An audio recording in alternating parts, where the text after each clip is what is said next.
住了20年以上的社區，電梯要換，外牆要修，這筆錢最後會直接攤到每一戶頭上。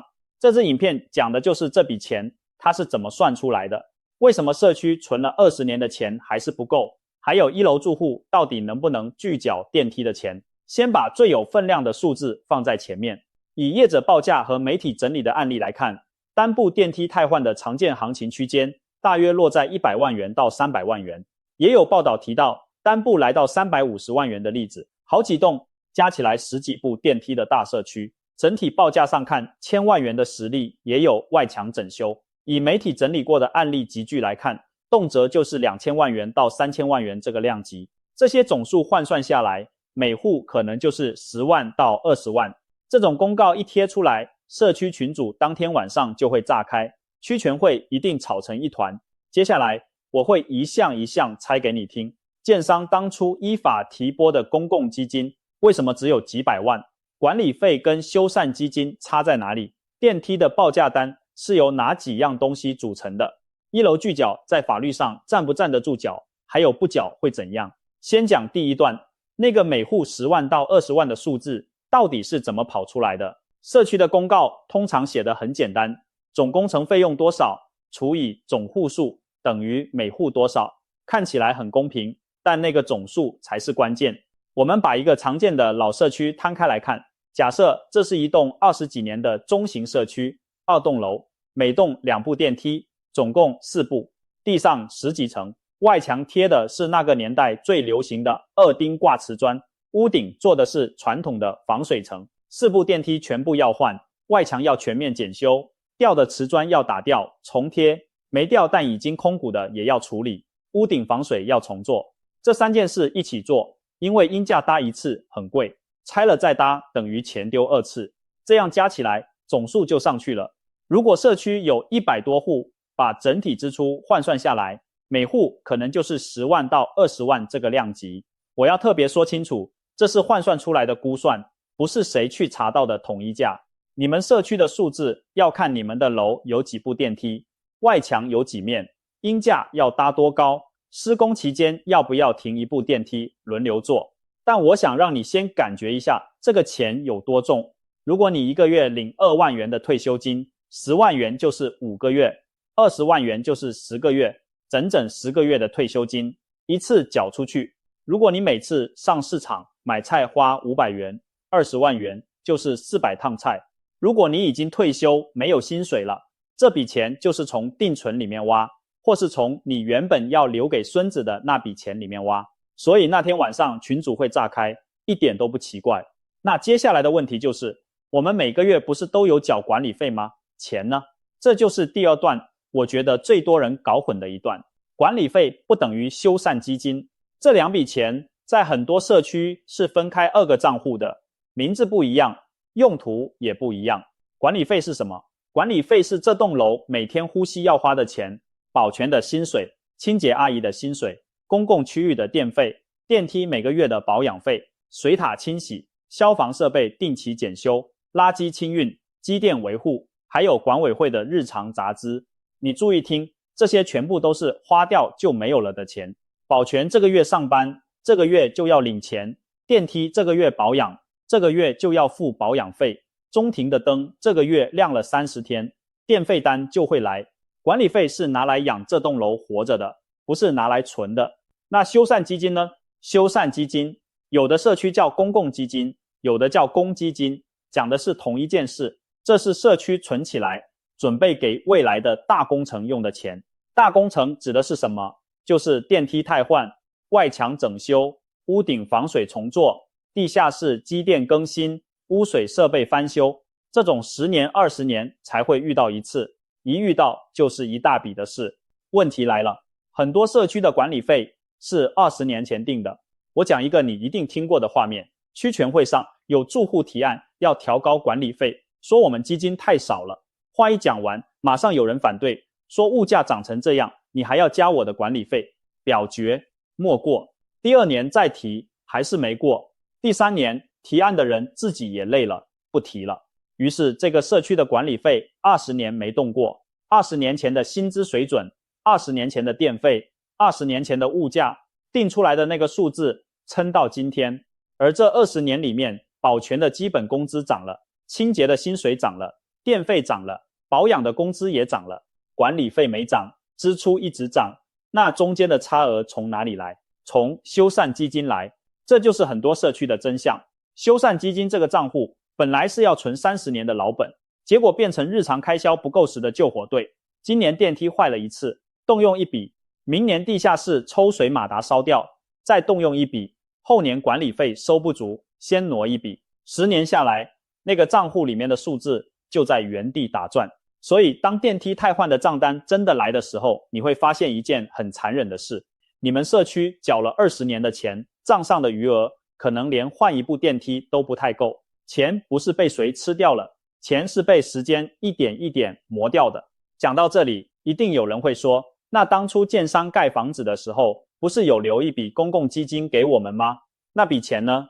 好，第3段，這段一定要講清楚，不然你在區權會上會被人家笑。建商確實有提撥公共基金，這是法律規定的，依據是《公寓大廈管理條例》。起造人在申請建造的時候，就要按規定提撥一筆錢，等到管委會成立，這筆錢連同利息要交給管委會。但這筆錢有多少是有算法的，法律定的是按工程造價來算，而且是分級距的。什麼叫級距？級距的意思就是不是整棟樓的造價乘以同一個比例，而是切成好幾段，造價越低的那一段用比較高的比例算，造價越往上那一段用的比例就越低。這就跟所得稅的累進級距是同一種算法，只是方向相反。所得稅是賺越多，稅率越高，公共基金的提撥是造價越高，那一段的提撥比例越低。所以會發生什麼事？一棟造價10億的大樓，你直覺會想10億耶，隨便抓個比例都很多錢吧？錯，因為超過某個金額以上的部分，適用的提撥比例已經降到很低了。整棟樓算下來，實際交到管委會手上的公共基金，往往就是幾百萬。幾百萬聽起來好像不少，但你回頭看第1段那個數字，4部電梯要換，外牆要修，屋頂防水要重做，幾百萬進去，可能連1部電梯加1面外牆都不見得撐得住。我要特別強調一句話，這不是建商摳門，這是法律當初定級距的時候，算法就是這樣算出來的結果。建商依法提撥1毛不少，交接的時候賬目清清楚楚，你去罵建商罵不到重點。真正的重點是，這筆起始基金從設計上就只是一個開端，不是一個足夠的水庫。它本來就假設社區成立之後會自己持續存錢，而台灣大部分的社區在成立之後的20年裡，並沒有真的持續存。這就是為什麼賬單來的時候大家都嚇一跳。好，接下來我們來看最具體的一項，電梯。第4段，1部電梯汰換到底要多少錢？我先給你一個範圍，然後我會告訴你這個範圍為什麼這麼寬。以業者報價和媒體整理的案例來看，單部電梯汰換的常見行情區間大約落在100萬元到300萬元，也有報道提到單部來到350萬元的例子。如果是那種好幾棟加起來10幾部電梯的大社區，整體報價上看千萬元的實力也有。我要講清楚，這是常見行情區間，不是統一價。你不能拿這個數字去跟廠商說別人都是這個價。同一部電梯，不同規格，不同樓層數，不同施工條件，價差可以差1倍。那這100多萬到300萬是花在什麼地方？我把報價單拆給你聽。第1項，主機，就是拉動電梯的那顆馬達。老電梯多半用的是舊型的驅動系統，耗電，噪音大，零件停產。新的機型省電，安靜，但價格也不一樣。這一項通常是整份報價裡面最大的一塊。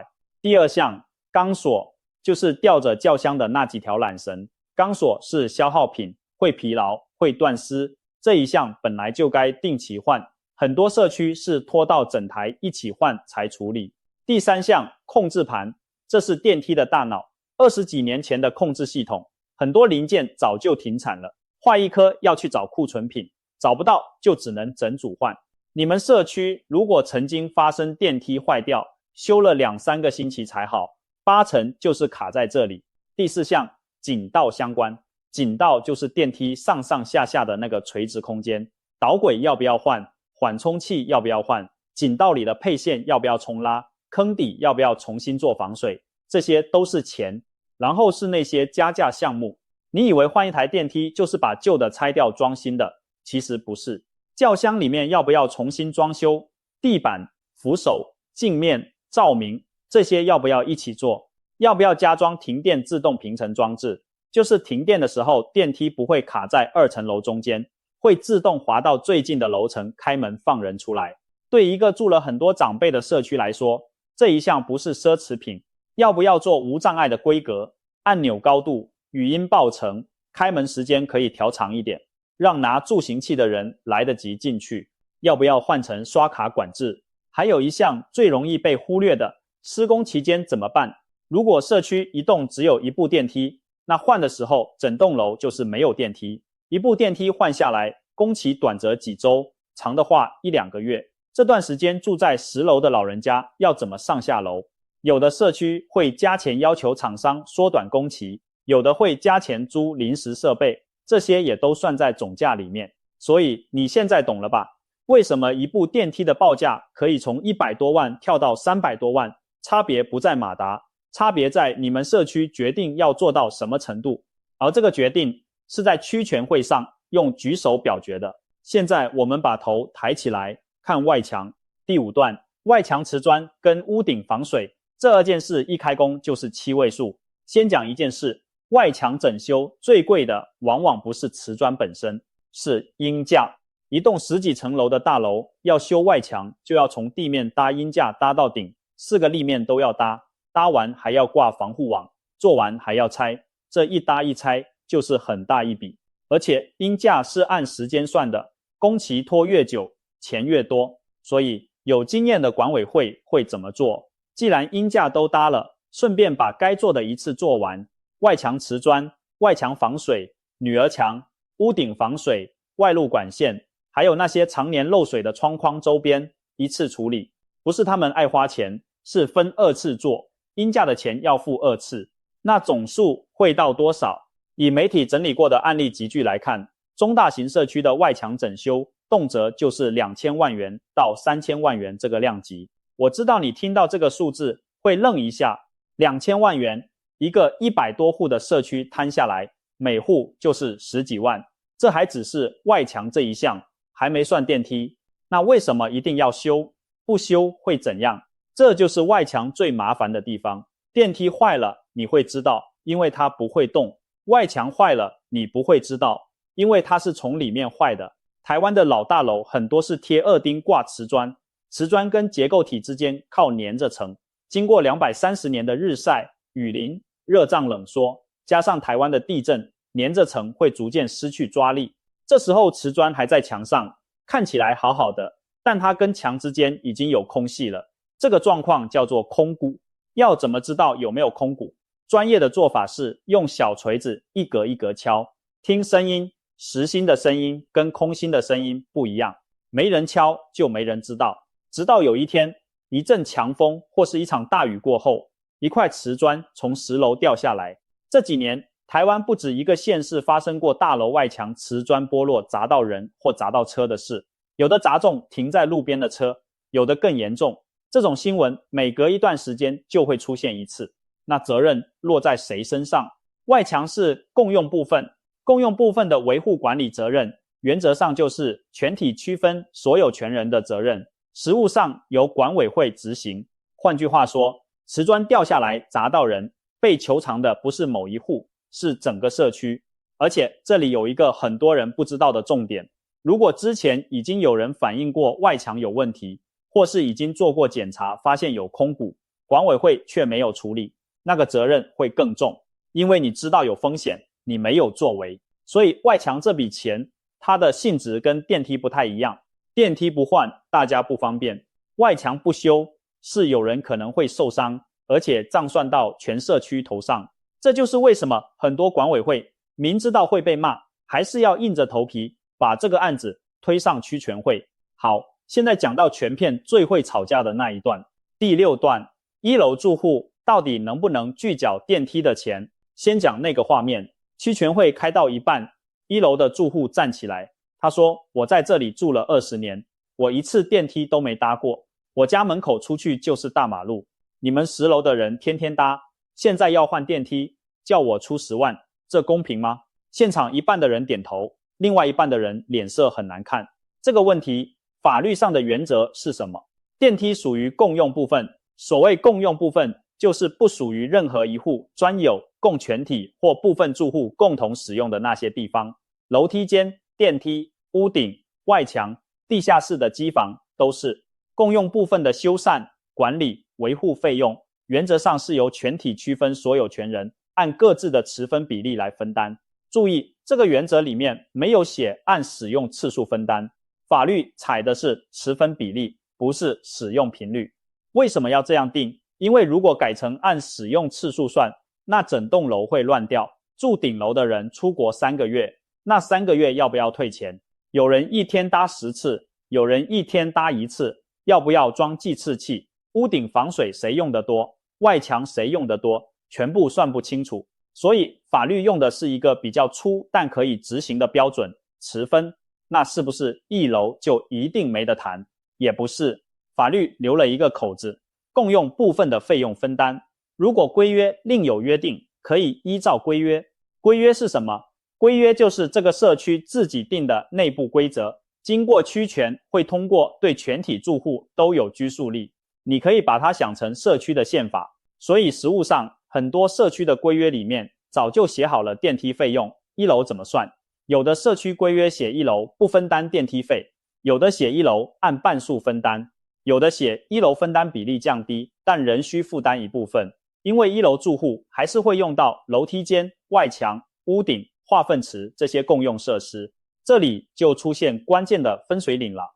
如果你們社區的規約從一開始就寫清楚1樓不分擔電梯汰換費用，那這件事很單純，照規約走。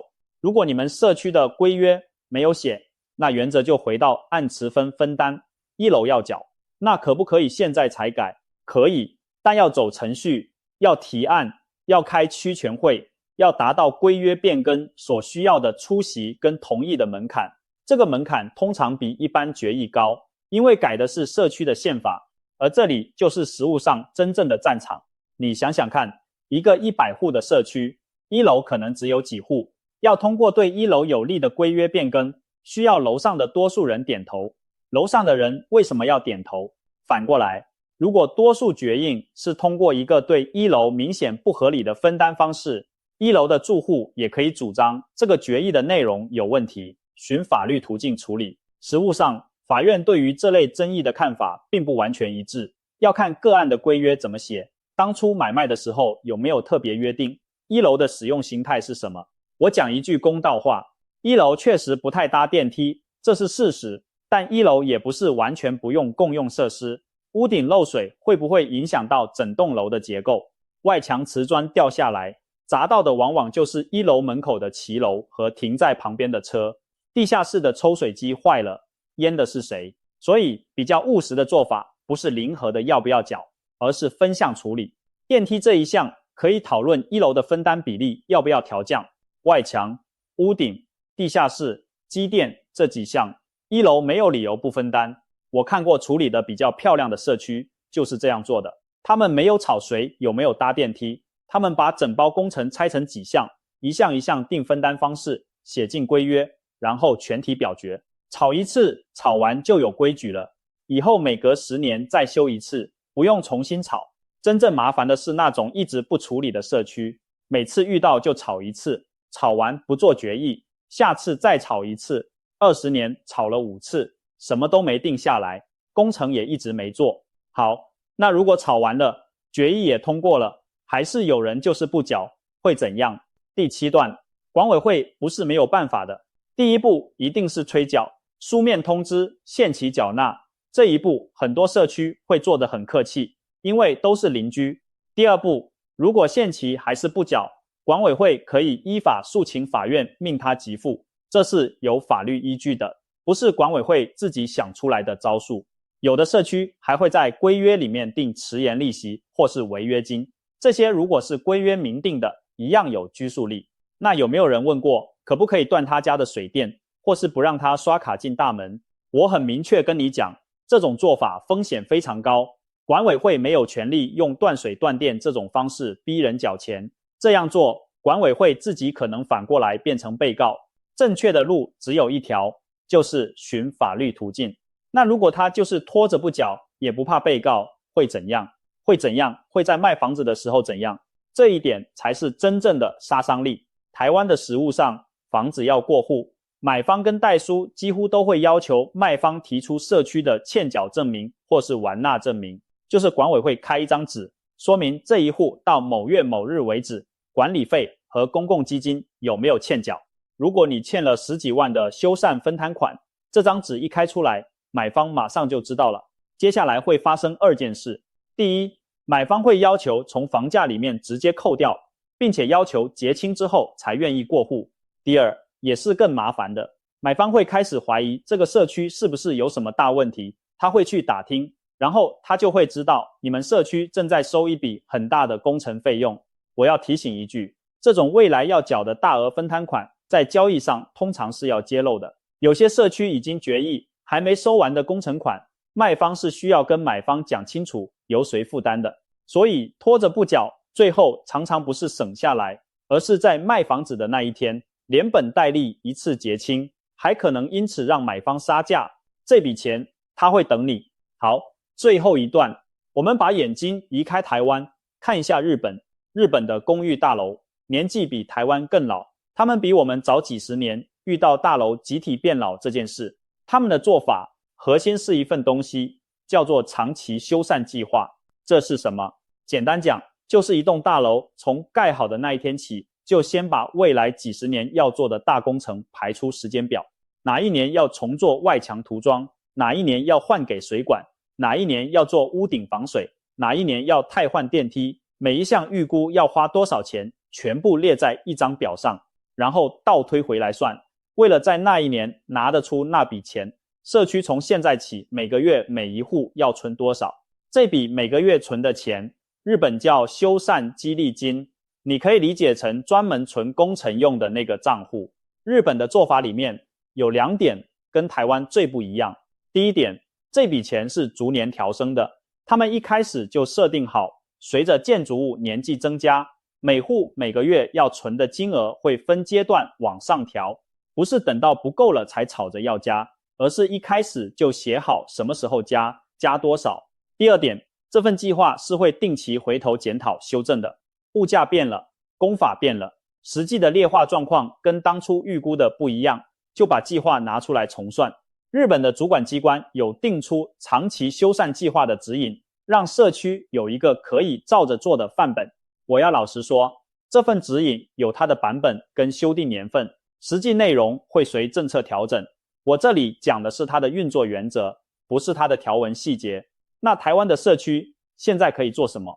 我給你3件事，這3件事不用花大錢，你們社區這個月就可以開始。第一件事，把家底盤點出來，請管委會做一張表，公共基金現在的餘額是多少，過去5年每年收多少，花多少，然後把社區的重要設備列出來，電梯是哪一年裝的，外牆上次整修是什麼時候，屋頂防水是哪一年做的，給水管路換過沒有。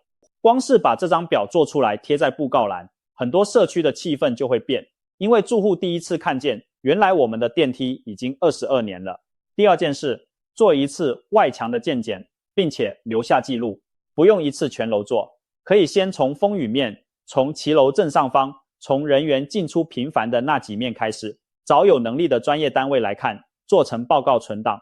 這件事的價值有2層，一層是安全，你會提早知道哪裡壞掉了；另一層是責任，你有做過檢查，有記錄，有依照建議處理。萬一真的出事，管委會的處境會完全不一樣。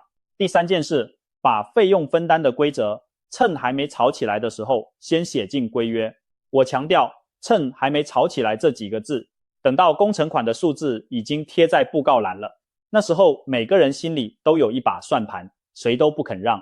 但如果現在工程還在遠處，大家心平氣和，這時候討論1樓怎麼分，店面怎麼分，車位怎麼分，頂樓怎麼分，成功的機會高很多。寫進規約，經過區權會通過，白紙黑字，10年後賬單來的時候，你們社區不用開3次會，只要開1次。